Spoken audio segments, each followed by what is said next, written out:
Hello, my dear students, and welcome back. I know your exams are just around the corner, so cello, let's get you all prepared. Today, we are going to make two-digit addition and subtraction super easy. By the end of this, you're gonna score full marks, I promise. All right, let's start with a nice little story. Imagine a boy named Rohan and his friends, and they're decorating their homes for a big festival. So they're using these beautiful garlands, right? And each garland has exactly 10 flowers. They also have some loose flowers. You know, this is actually a perfect way to understand tens and ones. Here's a very simple trick to remember. Just think of it this way. Each full garland is one group of 10, and every single loose flower, that's a 1. If you get this simple idea, you've already won half the battle. Okay, so what happens when Rohan and his friend Suwali decide to put all their flowers together? Let's find out exactly how many they have in total. Let's solve this problem together step by step, and trust me, it's very simple. Now look closely at how we write this down. It's so important to line up the numbers perfectly. Always put the ones under the ones and the tens right under the tens. This one little habit will help you avoid so many silly mistakes. So here is the most important rule you need to remember. We always, and I mean always, start from the right side. We start with the ones place. Never, ever start from the left.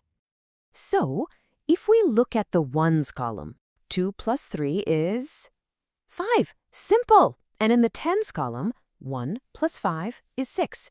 So that's 6 tens, which means they have 65 flowers altogether. Easy, Hannah? But wait a minute. What happens if the ones column adds up to a number bigger than 9? Let's look at this special case. This is very important for your exams.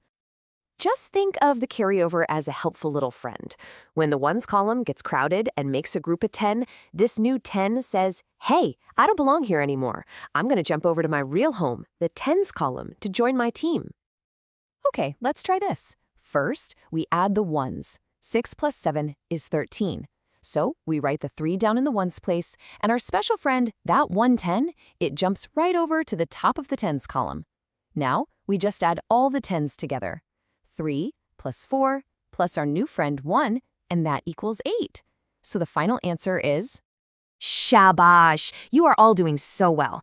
Now, let's switch gears to subtraction and see how we can make that just as simple. You'll see this kind of question all the time. Whenever you see how many are left, you know it means we need to subtract. And just like with addition, the first step is to line up the numbers correctly. We always start from the right with the ones. So 5 minus 5 is 0. Easy. Then we move over to the tens. 7 minus 3 is 4. And there we have it. Our answer, 40 dayas are left. All right, now for the final trick of this whole topic.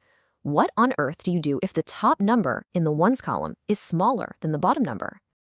So here's the problem, right? We can't take away 8 flowers if we only have 6 to start with. It's just not possible. So what do? Well, we go and ask our friendly neighbor, the tens column, for some help. So what we do is we take one whole garland, 1 10, from the tens place, and we open it up. And that one garland becomes 10 loose flowers.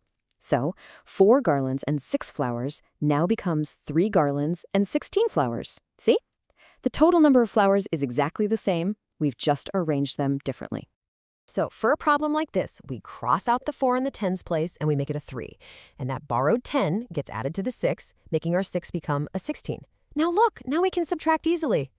Okay, in the ones column, 16 minus 8 is 8.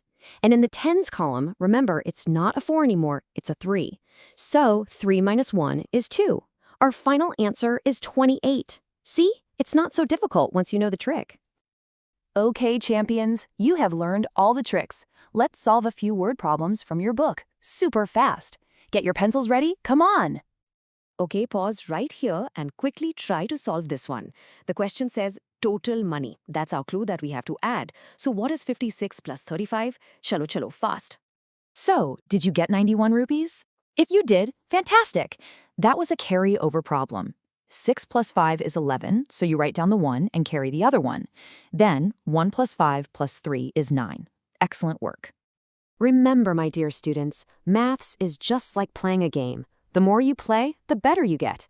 Keep practicing these methods, and you will be a champion in your exams.